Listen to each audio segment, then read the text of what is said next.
All right, let's get right into it. We're going to break down exactly how you can build a cover letter that doesn't just get a quick glance, but actually gets you noticed.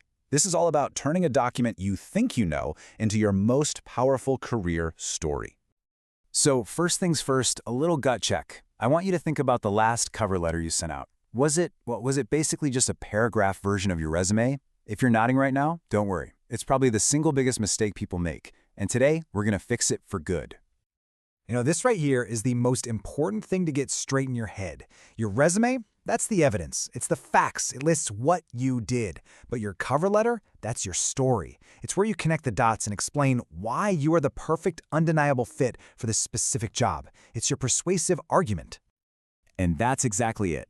Your cover letter is so much more than just a formality. It truly is your professional story. This is your chance to go beyond those bullet points, show a bit of your personality, and prove that you're the right person for their team and their mission.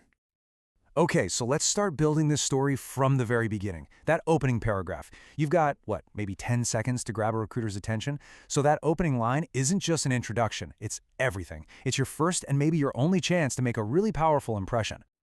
So how do you do it? Well, that's actually a pretty simple three-part formula. First, you clearly state the position. Easy enough. Second, you introduce yourself with a unique identifier. We'll get to that. And third, you immediately show them you've done your homework. Let's unpack each of these. So, this identifier statement, what is that? It's not just saying, I'm a project manager. It's more like your professional headline. Are you a collaborative, community-focused project leader, or maybe a data-driven analyst specializing in emerging markets? You see, it immediately frames you as the right kind of professional for them. And this next part, it's a total game changer. Please, don't just say you're interested in the company, prove it. Mention a project they just launched, or a quote you saw from their CEO, or a company value that really resonates with you. This shows you're not just looking for any job, you're interested in their team. All right, so you've got them hooked. Now we get to the main event, the body paragraphs. Think of this as the heart of your argument. This is where you take the evidence from your resume and you connect it, point by point, directly to what the employer actually needs. And here's how you're going to build your case. Don't just list your skills. No, tell a mini story about a time you use those skills. And be sure to weave in some key words directly from the job description. That shows you're paying close attention. Your goal is to draw conclusions for them, like explaining how your experience makes you a perfect fit for their team. I mean, this is the whole goal right here. Your job in these paragraphs is to paint such a vivid picture that the hiring manager can literally start to imagine you working there, sitting at a desk, contributing in a meeting, and solving the exact problems this role was created to solve.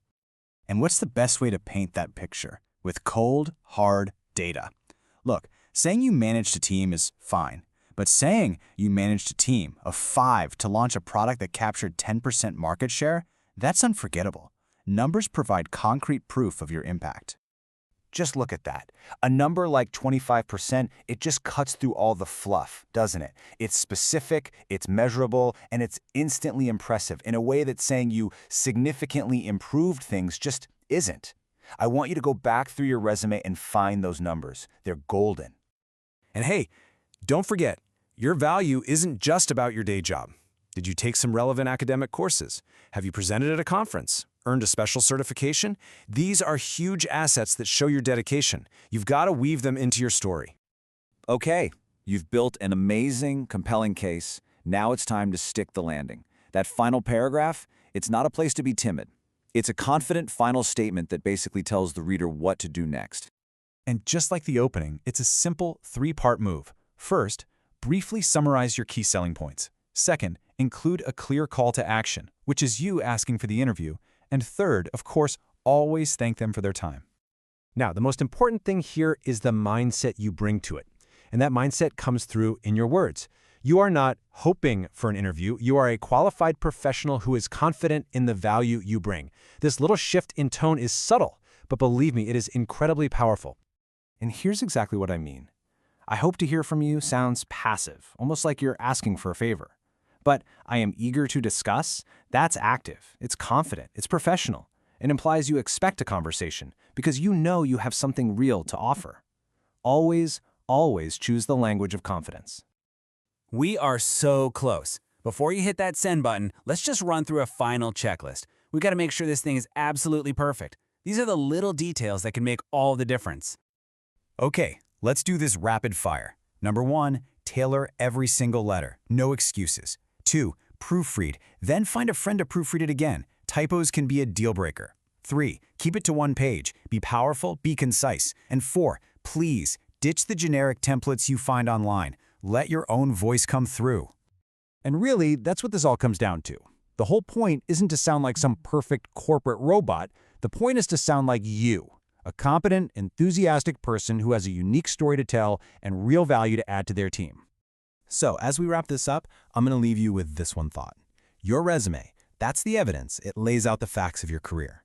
But your cover letter, that's where you bring those facts to life. It's your voice, it's your argument, it's your story. So what story is yours going to tell?